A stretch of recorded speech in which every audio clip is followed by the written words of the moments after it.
10 दिन के बाद जब अंग्रेज़ी टाइम्स नाउ चैनल पर बीजेपी के नेशनल स्पोक्सपर्सन ने प्रॉफिट मोहम्मद सल्लल्लाहु अलैहि वसल्लम को इंसल्ट करने की कोशिश की,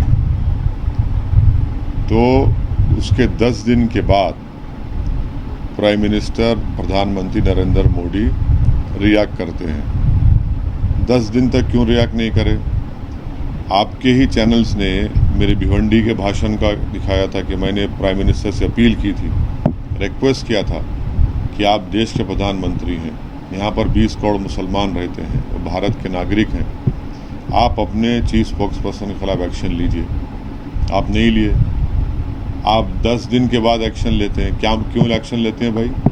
क्योंकि जब देश के वाइस प्रेसिडेंट प्लेन में हैं, ख़तर को लैंड करने से पहले ख़तर की सरकार कहती है कि हम वाइस प्रेसिडेंट के का जो बैंक्वेट था उसको कैंसिल कर रहे हैं। जब वो लैंड करते हैं, ख़तर की सरजमीन पर हैं वाइस प्रेसिडेंट वेंकैया नायडू साहब, तो ख़तर भारत के एम्बेसडर को बुलाकर डिमार्श देता है और कहता है कि आप माफ़ी चाहो, आपके बीजेपी के स्पोक्सपर्सन ने रसूलुल्लाह सल्लल्लाहु अलैहि वसल्लम को इंसल्ट करने की और अनाप शनाप उन्हें बका है।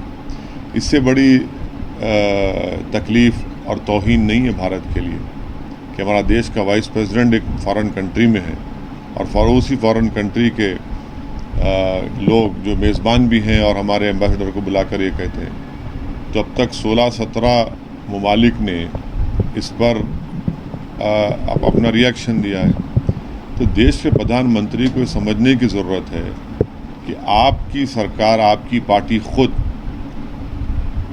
भारत में अल्पसंख्यक समाज मुसलमानों के ख़िलाफ़ एक नफ़रत का तूफ़ान आपने खड़ा कर दिया।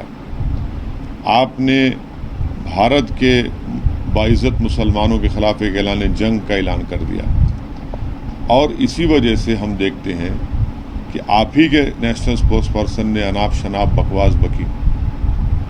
ये बिल्कुल, अगर ये कोई कह रहा है कि सिर्फ सस्पेंशन से काम हो जाएगा, नहीं। अगर बीजेपी ये मानती है कि इनके नेशनल स्पोक्सपर्सन ने, जो नेशनल एग्जीक्यूटिव कमेटी के मेंबर है, उन्होंने पार्टी लाइन से हटकर कहा है, तो उनको आप अरेस्ट करवाइए। ये क्या बात है भाई कि आप खाली सस्पेंड करके समझ रहे हैं कि नहीं, आप उनको अरेस्ट करवाइए, क़ानून को इस्तेमाल करिए। अगर कोई फेसबुक पर या ट्विटर पर या कोई वीडियो बनाकर नरेंद्र मोदी के ऊपर अनाप शनाप बक देता है देश के प्रधानमंत्री, तो आप 24 घंटे में अरेस्ट कर लेते उसको।